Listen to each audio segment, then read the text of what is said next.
2, check, check, 3, 4. Done and done. We are live, back at it after so many time away, so long a time away. And it is hot and sweaty here in Beijing. Okay, what do we got? Enough battery power for now, anyway. And what are we doing? We are taking a look at. Hey, welcome aboard. How you doing? How you doing? Good stuff. Pop out the chat box so I can keep track of that over there. I should probably put that over there. That way I can actually look at what I'm doing. Good. All right. Well, just back from Australia after a bit of a trip there. And yeah, it was good. Expensive AF, but I think that is what most people are sort of expect from Australia these days. We were supposed to do a few videos. I wanted to vlog throughout the entire time, but that didn't happen. And the reason why it didn't happen is because I forgot how much trouble it is to vlog and to upload and everything else. Matter of fact, what I am supposed to be doing right now is uploading some videos so that my video editor can start looking through them and editing them together. The ones that you've seen so far, I did one and she did one. Rocks was done by her, and that one got a copyright flag. So I've made it. I've taken it down. I'm going to re-upload it with a new soundtrack. It's because we used CapCut to edit it, and we have a song in there that a musician has decided they won't let us use to monetize if we monetize the video. My issue with this, if it was a local Chinese band, I might not have a problem with that. But if it was a local Chinese band, I would ask them for the rights to use it. So then, I mean, I would promote them, of course, and then I could monetize the video. The problem with the whole YouTube copyright claim idea is that even if you have like a 1 second clip of music from an artist that has a label or that has some sort of um, copyright restriction against it, like you don't have the mechanical rights to use a mechanical license to use their songs, then you can't monetize the whole video, which is annoying. It's like just blank the why in the age of AI and technology, like Google has one of the best, if not the best, um, what would you call it? Search technology systems in the world that they should be able to blank or monetize only that part, portion out the money that the musician whose song or music is getting used, they get credited for that, and then the creator whose video is hosting the music, I mean, that's the one that but they should both get paid. Is my point, is that if they're not both getting paid, it seems kind of schmimey. And I'm not sure if it's more schmimey on the part of the record labels or the music labels that are doing that, or more schmimey on the part of YouTube for not allowing the dual monetization. It's not like it costs them anymore. It's that if they want to monetize half of the content, that is, the artist gets the music half and I get the video half because it's my video that I create, the question becomes, is it really your video? I don't own Australia. Do I even really own my cell phone? I mean, that's another question. Well, but should Apple get a piece of the pie because they built the hardware, even though I paid for it? Anyway, I am miffed by the whole YouTube monetization scheme right now, but that is not daunted me from creating or continuing to post other videos. You'll see that I have posted this week. So we didn't post the idea of vlogging throughout traveling turned out to be a little bit more difficult than I thought it would be, not just because of the monetization, but I realized that the whole goal was for me to basically shoot a video during the day and then at night go edit it. But I have forgotten, and maybe I was sort of a little bit too optimistic about how much I could get done in a certain time. Basically, whenever you go traveling, it comes down to, uh, and this has been a lifelong problem with my travels. Do you spend more time traveling and experiencing, or do you spend some time traveling and experiencing and then going home to edit a video, going back to the hostel to edit the video or the audio and then posting that? When I first started traveling 10, 15 years ago already, it was a lot more mafanla, a lot more troublesome to edit video and upload video all over the place. That changed about, I want to say 10 years ago, but probably 8 years ago, a few years before COVID hit.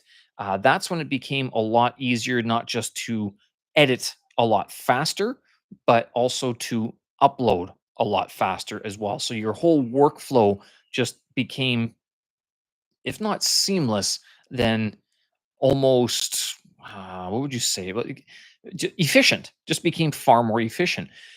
With the Australia trip, I want to try a couple things. Number one, I want to vlog each and every day. So you saw two videos get posted. One was the to Australia. That was the first video. Thanks for this thumbs up. Number two, oh, I can do this. There we go. Come on, give me another thumbs up. Number two, to the rocks. That's the one that got the copyright claim, and I just went on a little bit of a spiel about my displeasure with the YouTube copyright claim. So those are two of them. I'm going to repost to the rocks. I have another three or four videos from your three or four vlogs, maybe five vlogs total from Australia that I will be posting over the next week or so. And not only that, I'm also this week. I have finally recorded a few YouTube shorts that are going to be published. One of them should have just been published right now, recently, just in the last hour or so, and that will and those touch on a little bits and pieces of topics. Let's just see what we've got here. What did I publish today? I can't remember. Today's July 1st. Happy Canada Day, first of all. Yay. How old's Canada? 1867, right? I think that's 18, yeah, 18. Canada's birthday is 1867. Oh boy, Stevie, you've been out of Canada for a while. Yesterday, how often do you go out? That was the video I published. Today was, what do you miss when you're overseas? Can I share this screen? And I will give you an open system Chrome tab, channel content, give you a little snippet behind the scenes. There we go. Can I move that at all? No, I can't. Good. All right. So those are the videos that are scheduled, that are ready to go in short order over the next little while. So yesterday, again, how often do you go out? That was taken on Saturday evening in Sydney, Australia, along George Street. We were actually shopping. That one, how often do you go out? And what do you miss when you're overseas? Were shot on the same day. And those were, so how, what do you miss when you are overseas is about a shopping experience, like going to the supermarket in Australia. That was shot first. And then I did how often do you go out on, and that was along George Street because it was very busy on Saturday night. That in Sydney. I will talk a little bit more about this in the podcast. And for those of you who are not familiar, I do have there is a podcast that sort of goes along with this channel. I'll pop that into the chat box there. Stevens Language Vlog, Stevens Language Vlog Podcast.libsyn.com. I know it's a bit of a mouthful, but that is the easy. I guess I could shorten it, but then what would be easy for people to remember? And that way it's, well, I can share this screen as well. X out of that one, share another window. Can I do window, Chrome tab? Oh, I can't share that. I can do window. Yeah, I can do that one. Nope. Entire screen. Oh, I can't do that one either. Oh, goodness. Are you kidding me? All right. Copy, paste there, share. So that is that's why. There we go. All right. We'll get rid of that one because I don't need it.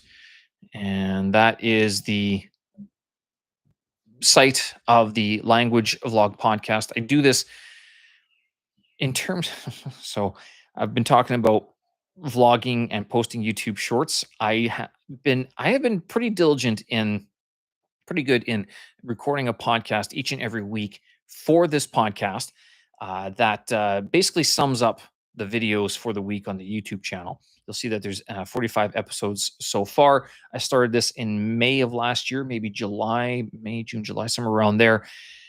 I did not get around to recording an episode last week, and I've been trying to do this. This is again sort of the challenges that I've realized with running a YouTube channel, trying to do all this media content creation and traveling at the same time, especially with the girlfriend. If I wasn't with the girlfriend, I probably would have spent more time um, doing this sort of content creation, vlogging, plugging, blogging, writing, etc., responding to comments. But as it was, trying to balance the whole travel and experience and hanging out with the girlfriend and doing my own thing and trying to keep some sort of exercise regimen going along. I was able to do a couple workouts throughout the trip, but doing that all just wasn't possible. Or at least I wasn't able to do it. So I am this today, tomorrow, today's Tuesday, tomorrow's Wednesday. I will record episode 46 of this podcast. Tomorrow, I will edit it and hopefully I will have it up by tomorrow night. So you can follow that on Spotify. It's on also Libsyn and then also on Apple Podcasts if you're interested for that one. The whole purpose behind this podcast is so that if you want to get away from YouTube, if you want to have more of a listening experience rather than a watching experience, that is what this podcast is for. I also did this not only for my own practice to do, could you argue, presentation skills, but also practice in creating a professional ish sounding, good sounding podcast listening experience. But very soon, I want to also launch another podcast that will be dedicated towards English language learners. Because if you've been following this YouTube channel and this podcast for any amount of time, over this last year, I am of the opinion that the vast majority of language learning that we see nowadays is and should be automated. And if it's not automated, then I think it's out of date, basically. So, like I changed jobs in January. That previous job that I had, I think should have been automated. I went back to teaching for a semester, and I think that job should be automated. And maybe it's not so much that those particular jobs can be automated yet. It's that the ideas behind them, sort of a standardized interview format, question and answer sort of situation, and basically like a job interview, or the teaching experience of teaching English grammar, the basics of English grammar, the basics of university essay writing, and then also learning to proofread your own writing and also structure and critical thinking. And that I am of the opinion that the first year university introductory English language course should be automated and should be a chat GPT add-on to the university system that the students have to prove proficiency to first before they go to the human teacher, human examiner, who will then provide them with the sort of, I guess, more face-to-face intense experience of education. And the reason for that, and I've talked about this on the YouTube channel, and this is something that I'm working on: AI agents, learning how to code, developing an app, not just for English learning, but also for my own teaching, for my own learning as well, is that those basics, the English grammar, the writing structure, those are all, it's like the spreadsheet of yesteryear. No one cries for the spreadsheet lady, the spreadsheet uh, filler inner person from 40, 50, 60 years ago, in the 1970s, 1980s, when computers became a bit more mainstay in the office. When paper spreadsheets went bye bye, did anyone cry? No. And I'm thinking that that's the same thing with teaching English grammar and the basics of the English, of the English or the Western style university essay. Those basics should now be AI'd away. So, in response to all of the people out there who are like, AI is going to take our jobs, it's the AI, the robots are coming, the revolution is here. Yes, if you are dependent on the slackness of teaching basic English grammar, basic English vocabulary, and basic university structures, yeah, that job is done. I think it should be ChatGPT. I think it should be not just an option or an add-on for the students, but that in addition to that, it will help not just the students get over their fear of like performance anxiety, basically, but also help the teachers improve their own feedback mechanism because they can tweak the large language model as it goes, and also reduce the costs of the university. Because if the university implements a large language model that deals with the basics of English grammar or English university essay structures, then what happens is that they don't have to take their chance on a human teacher who may or may not care, want to be there, or able to do the job, even after they hire them and they pass through the interview. Sounds a little bit sort of, what would you say, pie in the sky, but or high minded. But that's how I see AI changing the ESL industry and English teaching in particular, that these things have to be sort of automated. Now, to bring this all back to the podcast, this is something that I've talked about on the podcast for a while. I've talked about it on this YouTube channel for a while, and is something that I am looking to develop again for the English teaching aspect of things. Basically, I want to automate my job. Like, I was talking to the administration lady, and she's like, what about your job? I'm like, lady, if you are so concerned about my employment, number one, pay me more. Number two, do more to convince me to stay. How's that? If you're so concerned about my employment, I don't think they were, because they didn't increase my pay and they didn't really do very much more to entice me to stay either. So, trying to automate my own job. And not only that, in doing that, I made this comment before. I don't just teach as a teacher, I teach as a student of languages, which I got some pushback, and people are like, well, Steve, that sounds like you're a bit of a lazy ass. Sounds like you're dialing it in. And I'm going, well, again, ChatGPT should do a lot of the heavy lifting for the grammar and the vocabulary and the structure and stuff like that. But not only that, like that's not just for English. I'm talking now, you don't even have to use Duolingo. The next step in language tuition, in language learning, in language education, language acquisition is not, oh, well, I'm studying such and such language with Duolingo. It's, oh, I'm studying such and such language with my bot, with my AI agent. That's where it's going. That's what we're working on. That's what I'm programming right now. I'm using a few different tools. I will talk about this more on the channel and on the podcast going forward. It's just I've been on vacation for the last couple of weeks. Vacation in quotation marks, because again, it was supposed to be a vlogging experience. It was supposed to be a personal trip with the girlfriend, and it was supposed to be an experiment in actually running a YouTube channel and creating content at the same time. Now I realize what I should have done. Number one, I should have prepared some content. We did, we actually did, and my video editor messaged me. I think she sent, it was 3 or 4 videos that were ready the Sunday that I departed for Australia. But by that point, I had already sort of declared that I was going to Australia and had it in my mind that I would be able to do these daily vlogs. it was a little bit more tougher than I thought. A little bit tougher, a little bit more difficult than I thought it would be. So that project kind of failed. Going forward, prepare a week or 2 weeks of material in advance. Um, Produce not just the material, but have it scheduled to go out. Basically, when I go traveling, the videos and the podcasts will be 1 week or 2 weeks delayed, just to give us time to edit stuff and make sure it sounds good and looks good. And that will also help with the idea of, do you travel and experience, or do you create content? Do you run your business online, your YouTube and stuff like that, your podcasts? Because again, like I have a podcast, I have the YouTube channel, and then the other thing that's sort of taken off that I was kind of a little bit surprised of is Threads. So I am on Threads.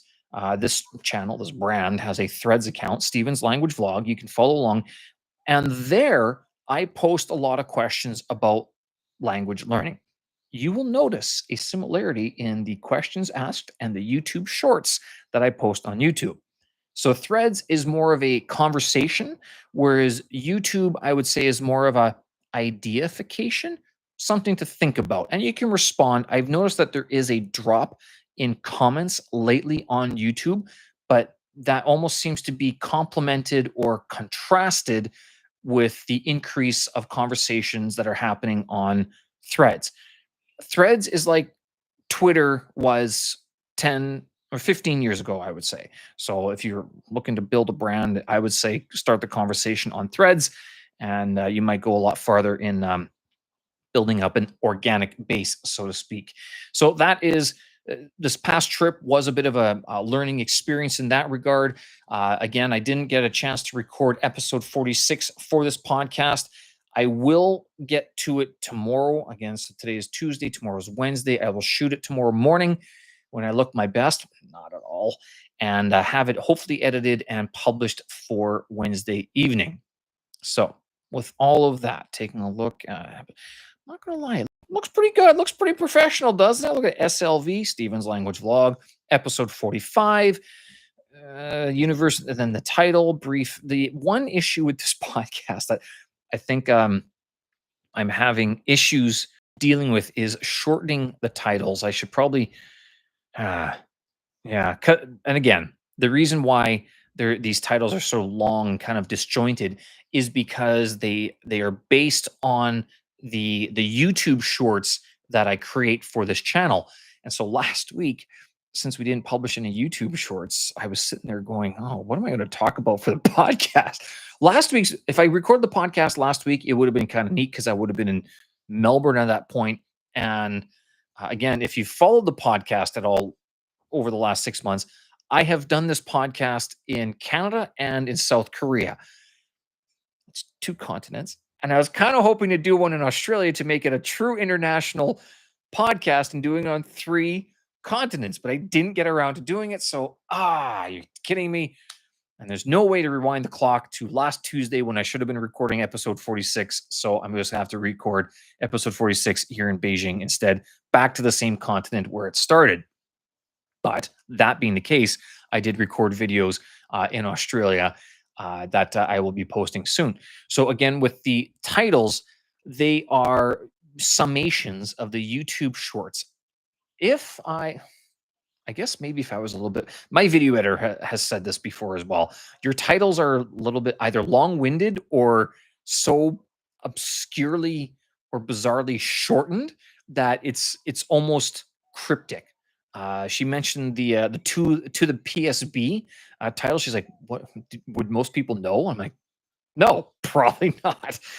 But the people who know will know PSB, because especially if you would have to know the context that I'm in China, and if you're in China, then you would know what the PSB is, because that refers to the Public Security Bureau, I think, not the People's Security Bureau, the Public Security Bureau, and that's where you go get your visas and stuff like that. So expats and foreigners in China would know what to the PSB stands for. If you're not in China and you're not interested in, or you've never been to China and worked and lived here, then you would have no idea what that title actually stands for. So I understand that. So I kind of told her, I'm like, well, then you create the titles, please, because I'm running out of ideas. I mean, I'm sitting here creating podcasts, live streaming, and creating the videos and content and stuff like that, and writing the newsletter. So I kind of go with the title that makes the most sense to me, but I realize that it might not make the most sense to other people or give them a very good idea of what's going on. Hence the summation of the podcast titles as you see them as they are on the screen right now. Now, with that, uh, I do get ChatGPT to help me summarize these things. If I was a bit more organized and maybe a little bit more focused, I would actually I would maybe make one episode about one topic. And that is like, let's talk about university degrees. Let's talk about Beijing street food or Chinese street food. Let's talk about what it's like to go to the PSB in China or in Beijing. All good topics. Now, but each topic wouldn't warrant more than a 5 or 6 minute discussion, as noted by my YouTube shorts, which are only about a minute long, which I think are the perfect. And I'm surprised more people don't follow the channel for exactly that reason. But the YouTube shorts are like a 1 minute bite, snack size ideification of an idea that is you put out an idea, you listen to guys, one guy yak for a minute, and you got somebody in there. That's something. That's a good, interesting thing. Interesting point you make there, sir. I enjoyed that chin waggle and that thought jiggle of all things. Ah, such poetic, automatic vocabulary words. Anyway, so podcast titles summarize the major topics. If I was a little bit more focused, certainly I would be able to uh, maybe focus the podcasts in a little bit more of a better title of overall. Anyway, I see that my viewer count just dropped after my brilliant poetic pronunciation and prose and speaking and presentation there. All that maybe they didn't like my efforts at being creative with the vocabulary. All right, so podcast there, Steven's Language Vlog podcast.libsyn.com is where you can go. The link is in the chat box if you want to take a look again on Spotify, Apple Podcasts, and Libsyn as well. If you have any ideas for topics, please get in touch. stevenslanguagechannel at gmail.com is the current email address. Stevens language channel at gmail.com. That is the brand, the company, the channel's current email address. Steve, if the channel's called Steven's Language Vlog, why is the email address Steven's Language Channel? That goes back to the origination of the channel, where I was kind of like, well, do I go vlog or do I go channel? And I wasn't really sure. And I was like, okay, well, I'll use both. So that's why you see me having both accounts like that. I do own the Steven's Language Vlog at gmail.com as well. I shouldn't say I own it. Gmail owns it, but I have it currently listed under my own account as well. All right, I'm going to have to plug in my computer here because we are going to run out of power soon. I will be trying to do a few more live streams. If you're following me on Instagram, so there are a few social media accounts that I use for this project, this idea, this whole YouTube channel. Oh, can you hear that?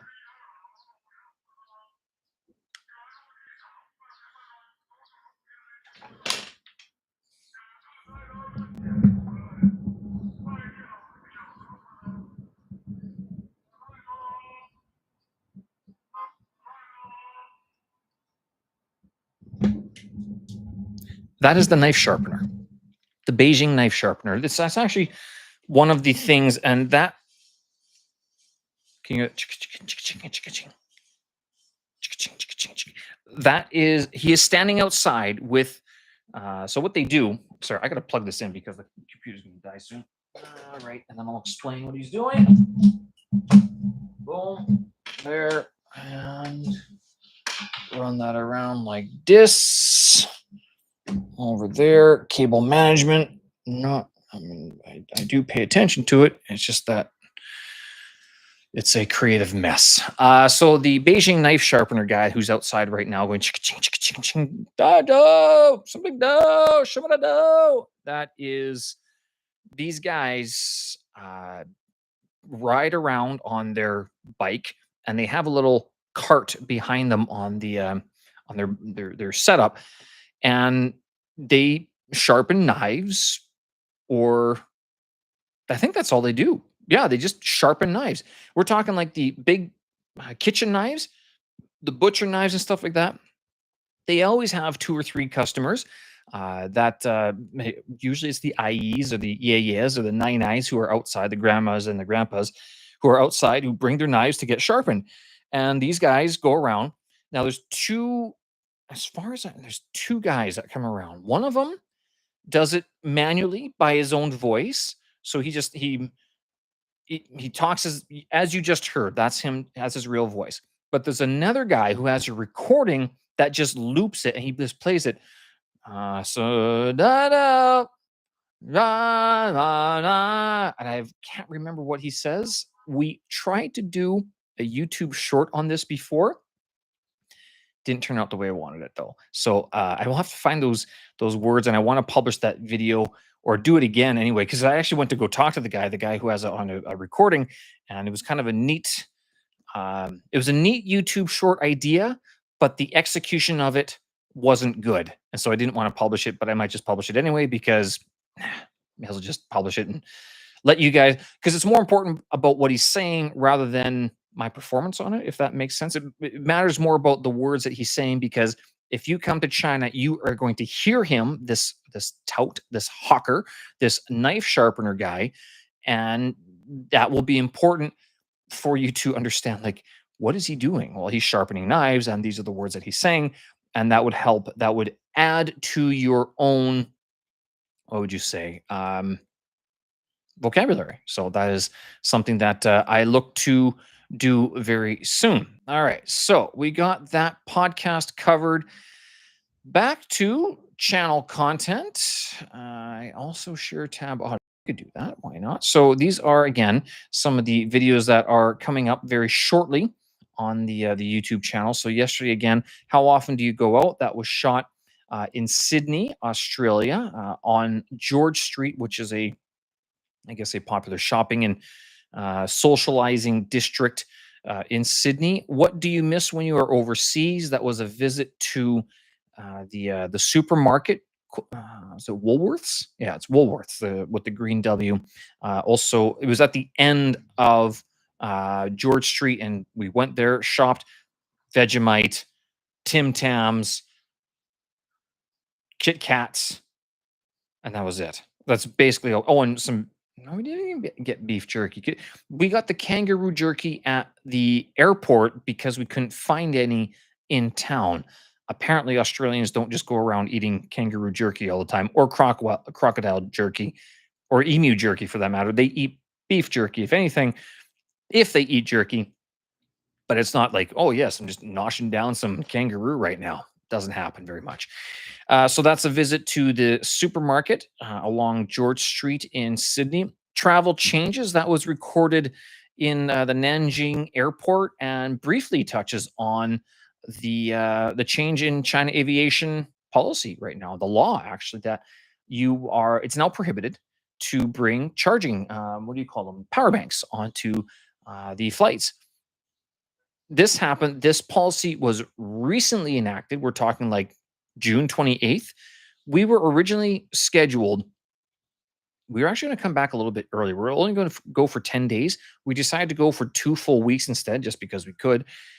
The But not only that, since we landed in Nanjing for a stopover, it then meant that we had to board a domestic flight, and those power banks have been prohibited from flying on domestic flights.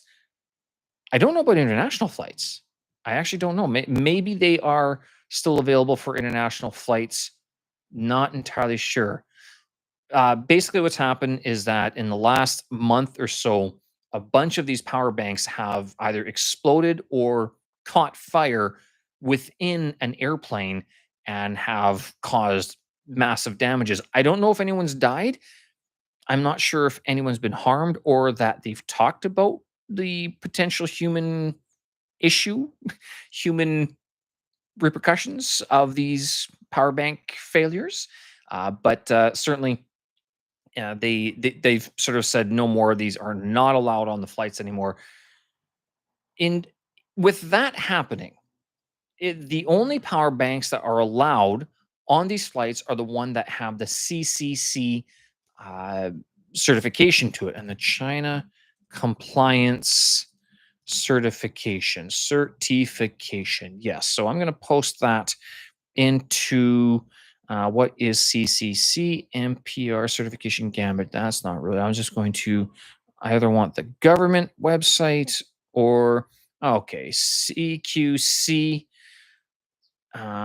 .com, copy link address. We'll pop that into the chat box right there. And we will open this in a new tab and we will share that tab. All right, boom, China certification, share. So this is the CCC certificate that they need to have in order to uh, for the power banks to be allowed on the flights. If you don't have these things, then the power bank is taken away. And as it happens on at airports, like they don't ship it home for you, they don't keep it for you, they don't forward it for you. It's gone. They confiscate it and it's gone. The same with the lighters and matches and um, aerosols and liquids. Some liquids, I guess. Liquids they just make you dump out. So if you have a CCC certification, CCC stamp, it just appears as CC three C's on the bottom of the power bank. They'll let you go. If it doesn't, no go, and you are out of luck. You are out of your monies. Now, with that, since we went through Nanjing, we asked the hotel, could you try to ship these for us? If you can't, they're yours. If they can, we'll pay for it. And so I guess the girlfriend had it sent to her place, and I'm not sure how the billing worked, but the hotel was able to send the two power banks that we had. Now, what is the big deal? My meaning with this is that if they have prohibited or banned these from the flights, does that mean the next step is that they're going to ban them from trains or any public transportation? That is important because you might be able to take your power bank back to Beijing, but in another month or 2 months, they might not allow you to have it on the subway, which means it's useless. You could go outside, you can ride your bike, you can have it in your own car, but even then, they might even do something, well, it's no enclosed space at all, which means that they're going to do a major sort of cleanup or roundup of these things, and they're just going to confiscate them in general because they're a safety risk. They're a health hazard to the people and to the public. Can they do it? Sure. Will they do it? Don't know. But again, if they've banned them from flights, what's to the next step? Sort of seems that as if they're going to ban them from high-speed trains, public transportation, and sort of even I'm not sure about outdoor parks or anything like that, but something along those lines. My apologies. I guess I'm speaking a little bit fast here. Yeah, I had 2 shots of espresso at like 2 o'clock, and that was not a good idea at all.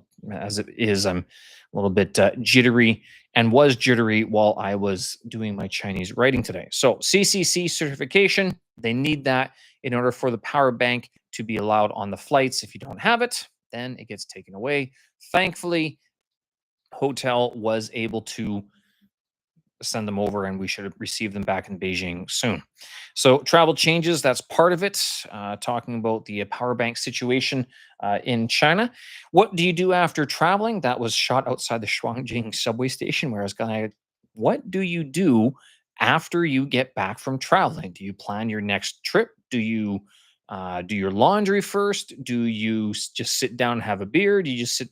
Do you sort your photos and videos? Do you upload a vlog or whatever? What is the first thing that you sort of do after you finish your trip or you come back from your trip? What is a dummy check is about leaving a hotel room or any place that you've stayed for a while. Could even be your cousin's place or your brother's place. You do one last check. It's a film term that refers to doing a final sort of look over of the location to see if there's anything that you've missed that you've left behind. We're talking like, is there a cable still plugged in the TV that belongs to the production company or to you? Is Are the outlets like? Do you have all your chargers, your cables? Is there a clamp that you forgot? Because I have a podcast setup that I bring with me.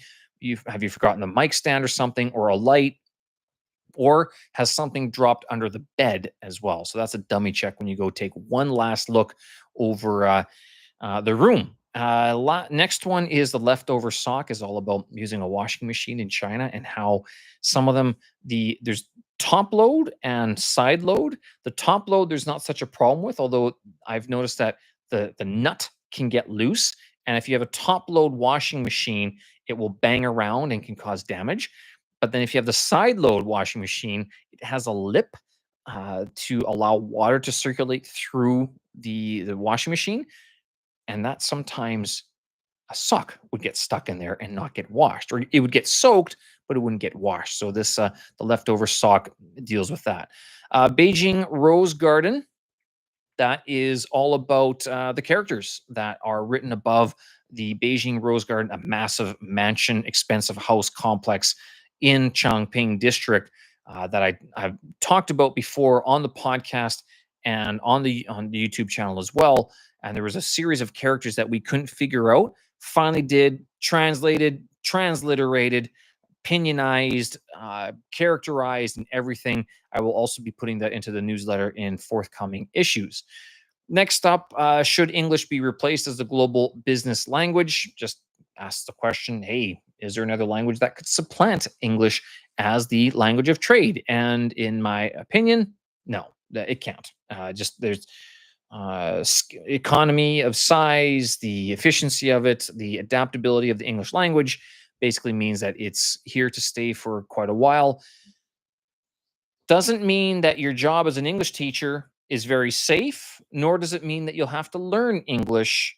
It just means that that will be the language of international communication, transcripts. So everything will be, English will still remain as the lingua franca, lingua angelica, whatever it is. I got into an argument about this. It shouldn't be lingua franca, it should be lingua angelica because it's English, but I think I lost that argument. All the official transcripts of all business communication will be in English, and that they will be available for English with bilingual or trilingual, what multilingual copies available as well. Meaning, you have an Arabic speaker, a Mandarin Chinese speaker, a Ukrainian speaker, and an English speaker. It will officially be translated into English, and that will go into the documents or into the whatever. But then it will also be available in those other languages, possibly not as official copies. So I think there English will still be sort of the de facto business communication agreement in terms of transcriptions and translations, but there will be these other parts, like they will be business communications will be available in multiple languages going forward.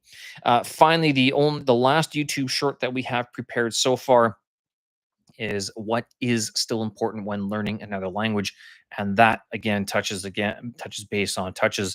on the idea of using AI agents, AI robots, AI language teachers. I know Duolingo's gone fully digital recently, but even things like your lessons, your university lessons, should you program your own teacher? Should you get a teacher? Should you use a program or an app, or find a teacher who uses AI in order to enhance or teach you the language? For example, if someone wants, and if you need English lessons, get in contact with me, get in touch with me. I am available for hire at the moment.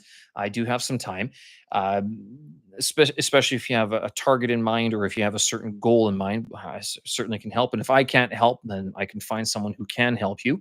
But what is As an English teacher or a language teacher in general, italki Plus has I'm sorry, italki has released this, italki Plus.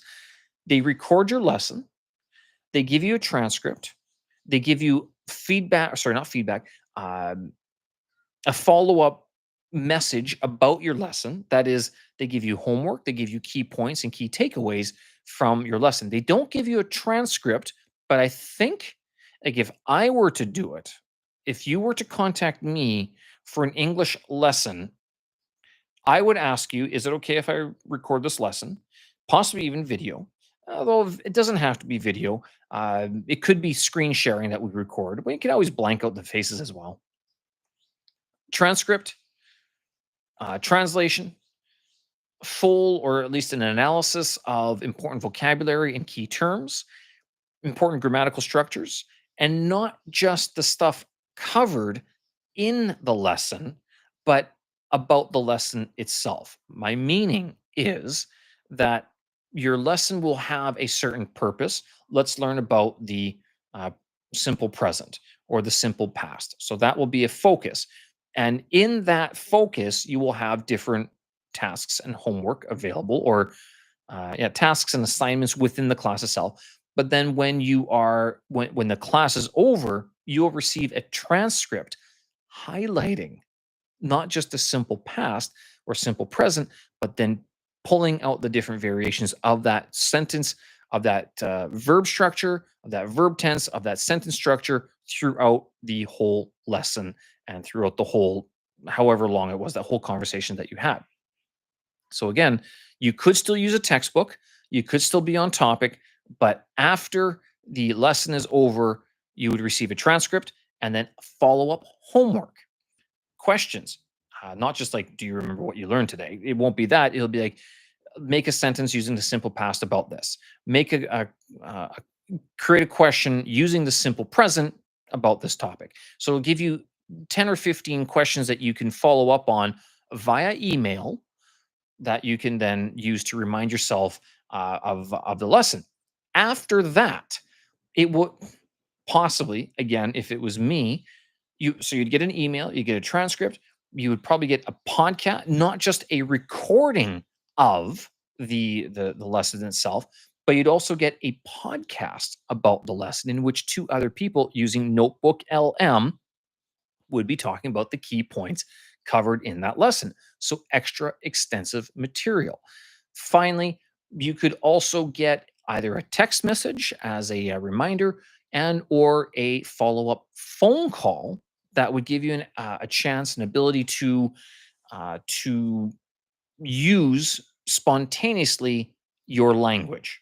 So whatever language points that you recovered, and it would be structured like the phone call. Think telemarketing, but for language learning. This is possible. I've looked at it. It doesn't seem like it's not flexible. It's not very flexible. It had to be very programmatic, like a standardized sort of script that you would follow, kind of like the IELTS test. But in doing that, it would all be about what that lesson covered, what you covered in the lesson that week. So this video, what is important, what is still important about learning another language, doesn't touch on any of that stuff. Actually touches on the focus and the discipline, the ability to block out distractions, to shut off your phone, to get off of YouTube, to turn off the podcast, to um, basically sit down, not answer those notifications, and look at what you need to do in order to learn the language, be it vocabulary drills, grammar drills, fluency practice, so just speaking or reading out loud, extensive listening or intensive listening, and intensive reading, that is reading closely and listening closely to what's happening, and then doing your homework as well, doing the exercises, be that grammar tables or whatever that you need to do to learn to move you forward in that language. So what is still important is focus and discipline. So those are the videos that are coming up very shortly on the channel. So all that being said, we do have some good stuff coming up. If you haven't done so already, so the YouTube channel as it stands right now. Hey, look at that. We are live. Good. Videos, of course, that are again, we will be re-uploading the Australian vlogs. Those are coming up very shortly. YouTube Shorts. This is what I started doing 3, 4 years ago. 2022, I think I started this channel. Maybe it was 2021. I can't remember. 2022 that I started doing this channel. What was the oldest one I have? Oh, wow. June 10th, 2022. Look at the difference. There we go. Live, of course. So that's I'm going to be doing a few more of these over the next over the summer. Basically, I'm actually thinking about probably doing them very regular, to tell you the truth. English, Chinese, Russian, and then like study habits or travel, something like that. Possibly in that sort of in that order as well. Just picking a day and going live for an hour or so each. Podcast again. So this is what I showed you before with the Stevens Language Vlog podcast. It's available Libsyn, Apple Podcasts, um, the other one Spotify as well. So you can check it out there. Playlists all about the different topics that we cover. I should clean this up. The teacher series, that one didn't really take off very well because it requires me to deal with, talk with, arrange the schedule with other people, and it's a little bit more tough than they make it look. And then posts. So I often post. Usually, I post pictures and little, experience notes about living in China or some of the things that I'm doing and some of the videos that we're publishing on the channel or the podcast, etc. So that is the basics of the YouTube channel. The other thing that I want to draw your attention to, if you haven't done so already, you can buy me a coffee if you enjoy this, either the podcast, the YouTube content, or you want to help me with the research that goes into this channel by traveling overseas, or the production costs of shooting these podcasts. Like this big microphone right here, was not free. I know, shocking. I wasn't brand sponsored to put that in the frame. I paid with my own monies for this microphone. So if you contribute, if you go to buymeacoffee.com/Stevens Language Vlog, you can donate there. You can buy me a coffee, 3 coffees, 10 coffees. Very much appreciated. Please do so. Newsletter over on sendfox.com/Stevens Language Vlog. I suggest you sign up for that as well. That's every week that I try to send that out. And that, of course, mirrors or gives you a breakdown of all the stuff that's happening on the YouTube channel, on the podcast channel, all of which comes down to how do you learn a language, what's it like to live overseas, answering reader questions, answering viewer questions, discussing some common topics about life overseas and learning languages in general, especially if you are a working professional, which I know a lot of people who watch this channel are. Audio podcast on YouTube. This is basically the podcast, except just on YouTube. And then Spotify is where the other where the podcast is hosted as well. Email address, stevenslanguagechannel@gmail.com. Drop me a line if you want to either start lessons, or you have any questions, comments, concerns, or suggestions for the channel, the podcast. All that ideas are greatly welcome, because sometimes I sit here kind of going, what should I do next for the channel? And even though I can ask ChatGPT the same question, it's good that if a human types the question or the words, rather than me relying on the robot to uh, figure out the next course of action for the channel. All right, folks, I'm going to leave it there. Thank you very much for watching. I appreciate it. I know that maybe it seemed a bit speed bullety fast to be talking that much. I had an idea to go live, but I didn't really have. I just finished my Chinese characters, which I streamed on Instagram. I was thinking about doing live study sessions on here as well, a la the live sessions that I've done before. And certainly I will touch these a little bit. I think I'm going to change my approach a little bit for these, just because I think it's well, we can try some different during the live broadcast. But again, Chinese, Mandarin Chinese, Russian, and English teaching and living overseas. Those are the four main topics that I sort of focus on this channel and in my live broadcasts. So that's where I kind of went with this one, going a bit of giving you a bit of an overview of what's happening, a bit of a catching up of what's going on as well. And WTF, why have I not been publishing over the last 2 weeks? It's because I realize that it's a little bit difficult, a little bit tougher to uh, travel, vacation, um, be with someone, and do business and work all at the same time. Podcasting, vlogging, and blogging, and plugging, and all those other things that the modern social media accounts require and demand of you if you are to make a good go of it. All right, folks, I'm going to leave it there. Thanks for watching. I appreciate it. Get in touch if you need stevenslanguagechannel at gmail.com. You can also hit up the About page over here on YouTube for the contact information there. And also be sure to check out the podcast either on Spotify, Apple, or on libsyn.com. Thanks again, folks. I appreciate it. We'll end it there. Have a good one. Till next time. 下次见，再见，拜拜。